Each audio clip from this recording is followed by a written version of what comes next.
Hi everyone, welcome back to my channel, or welcome if you're new. The year of 2025 is almost over, and before wrapping things up, I want to go through the books that I want to read in 2026. So I've made a list with two parts, and part one is new releases, so the new releases of 2026 that I'll be reading, and part number two is about books that I'm just generally interested in and I want to try to get to them in 2026. So let's jump straight into part one, which is new releases. The first book on this list is The Knave and the Moon, which is the second book in the newest Rachel Gillick duology. The first book's called The Night and the Moth, which I absolutely loved. I have no complaints about the book at all.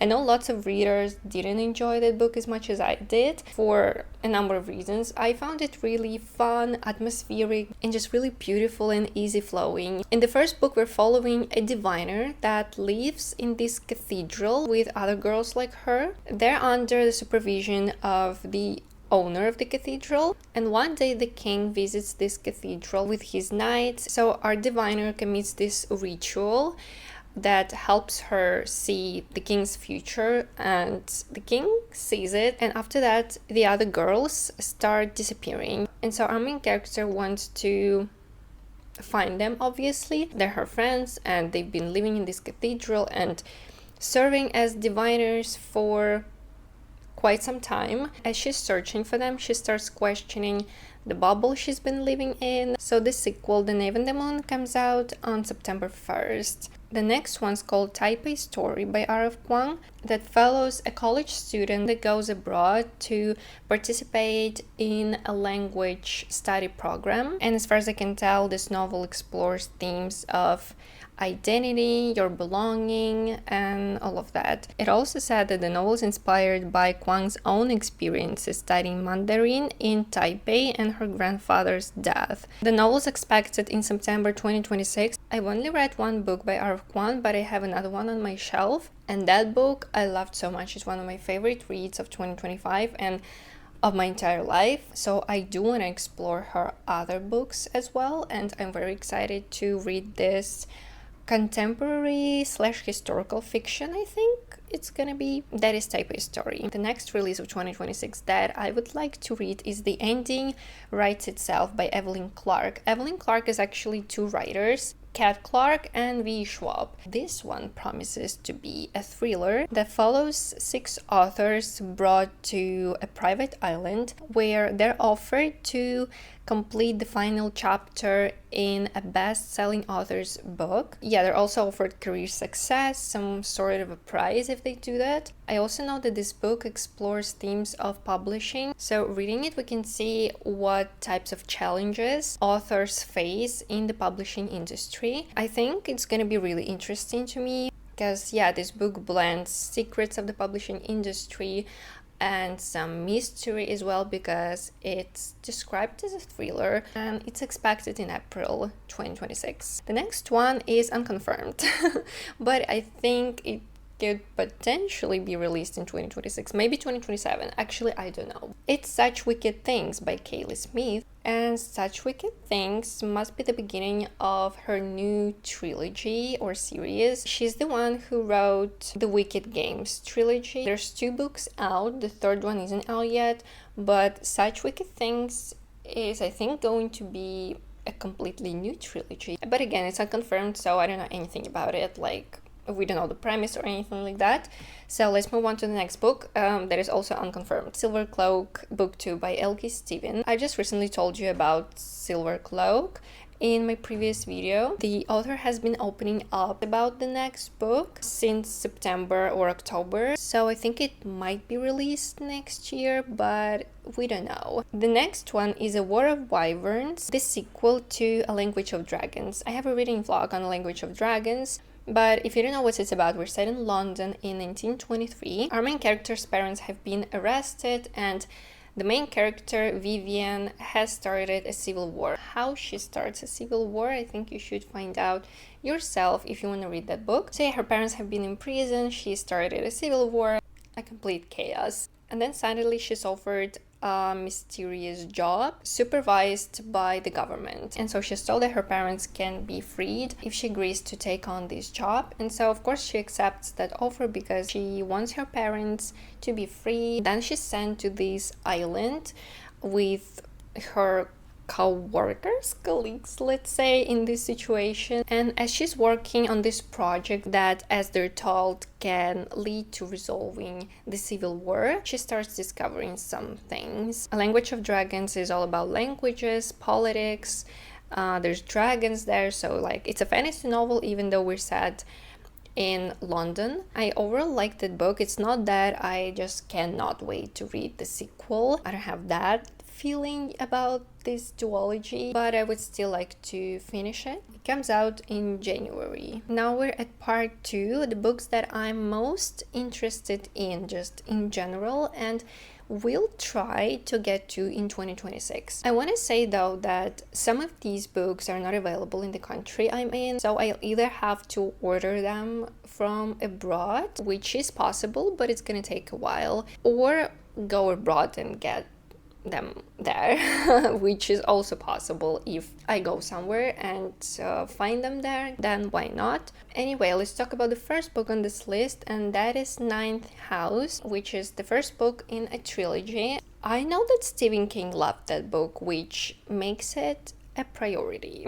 of mine for the next year. And the premise sounds really interesting because I've been craving this type of a book, like something gothic, something about societies, a little bit of magic, you know, that type of thing. Yeah, Ninth House revolves around our protagonist who's recruited to monitor the activities of the secret societies of this town, I guess. These societies are known for their occult practices, and our main protagonist, by the way, has this ability to see ghosts. So it kind of makes her a perfect candidate for the Ninth Society, which oversees the other societies. That sounds really interesting. Stephen King loved it, so I have no excuses. I need to try to find this book somewhere, anywhere.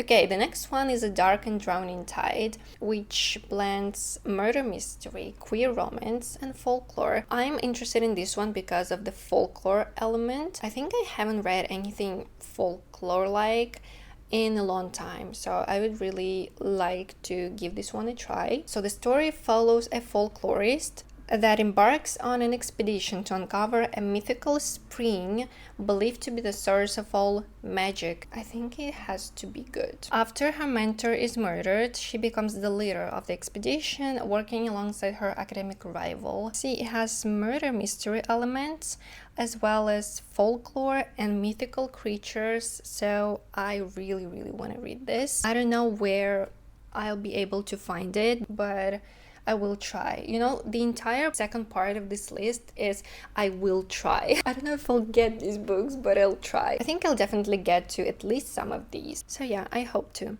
The next book is The Fox Wife, which is a standalone fantasy novel that blends Chinese folklore and murder mystery again. Our main character is said to be a fox spirit that hunts the man responsible for her daughter's death. So again, murder mystery, Chinese folklore, and spirits. Fox spirits, I don't know, something like that. Looking at the cover, we also get these winter vibes. The next book is Unhallowed Halls, that is revolves around a young girl who seeks a fresh start at a new college, and this college is for students with high IQs. I'm guessing it's also a competition-heavy college, maybe. And this one reminds me of Ninth House in a way, because it also has a mysterious society that has ties to demonic magic. So we have a society dealing with magic. We have our main protagonist uncovering secrets of this academy. So yeah, it combines elements of dark academia, fantasy, and horror. The next book is a Japanese novel, The Man Who Died 7 Times. Here we follow a 16-year-old boy who has a unique condition that causes him to relive the same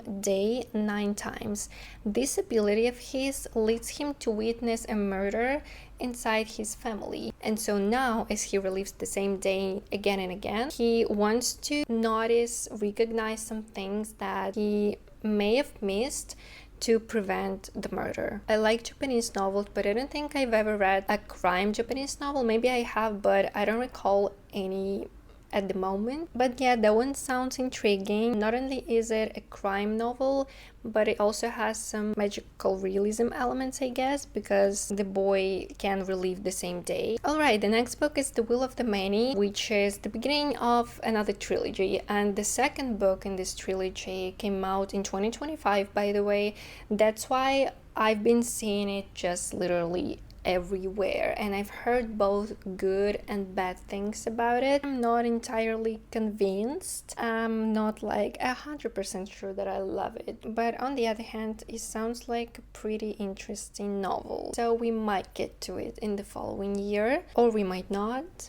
We'll see, but it is on this list. Anyway, it's a fantasy novel. We're set in a society resembling the Roman Republic, where everyone lives under this hierarchy system that consists of upper and lower classes, and the upper levels draw energy, physical and mental energy, from the lower classes. The will is basically that energy. That's why it's called The Will of the Many, I think. And yeah, we follow an orphaned prince who navigates a prestigious academy while uncovering, again, secrets of this, I'm guessing, hierarchy system, and uncovering some truth about how the system actually works. The next one is Anxious People by Frederick Bachman. I've been curious to read Frederick Bachman for a while now. I've heard so many amazing things about the way he writes people. It starts with a failed bank robbery. Someone tries to rob a bank, find it cashless, and in a panic runs into an apartment where they see a real estate agent that's showing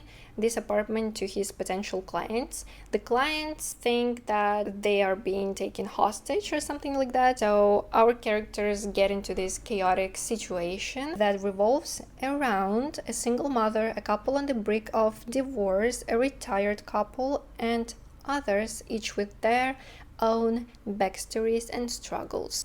I like the premise. It sounds bizarre and chaotic. I love something bizarre and chaotic. Something about people as well. Anxious People may become my first Frederick Bachman book. The next one is Spark of the Everflame, which is the first book in the Kindred's Curse saga. We're set in this universe where mortals and descended, the children of gods, coexist. And we follow a young healer who's immortal, I guess. Her mother's disappearance and the discovery of dangerous secrets about her past offer her an unexpected opportunity to enter the realm of descended royalty. And yeah, we have two sides, mortals, descended. Yeah, there's definitely going to be some stuff going on between those sides, and on this journey our main character seeks to save her family and all of mortal kind from the oppressive rule of the descended. It's a series, and the fourth or the fifth book, I'm not sure, comes out in 2026, by the way, but I haven't even read the first one yet, and I want to. I think I do. I've been avoiding series that are longer than trilogies, but I think I'm intrigued by this one. I've heard good things about it, and I like the vibes, I like the cover. I've heard that it also has a unique magic system, which I love in fantasy books. The next book on this list is Dune. I've never seen the movie. I've never read the book, and until yesterday I didn't even know it was sci-fi. I thought it was like a full-on fantasy, but turns out it has some sci-fi elements. If you don't know what Dune's about, I think there are people like me, if you're one of us. Dune is set in a distant future where the galaxy has been colonized by the human race. Dune is the name of the planet that is the only source of a valuable substance which is essential for space travel and extends life. That is basically all I know about it, so let's move on to the next one, Infinity Son, and I love this author. By the way, I've read several books by him. My current read is also from this author, and why I'm so curious about this book though, it's because it's the beginning of a fantasy trilogy, and this author normally writes YA fiction, maybe with subtle elements of magical realism, fantasy elements maybe, but just like slightly, you know. And Infinity Son, as far as I can tell, classifies as fantasy, which is very interesting. I'm curious to read something fantasy from him. Anyway, we're set in an alternate New York City where some people known as Celestials are born with magical powers. The strongest Celestials, Spellwalkers, uphold the law of the magical world by protecting Celestials from magic thieves known as Spectres. The story follows two brothers who idolize Spellwalkers and the work they do. But then there's a conflict between Spectres and the Spellwalkers, which leads to a magical war, and our brothers somehow get involved in this. The next book on this list is Vicious by V. Schwab. Yeah, I want to give her books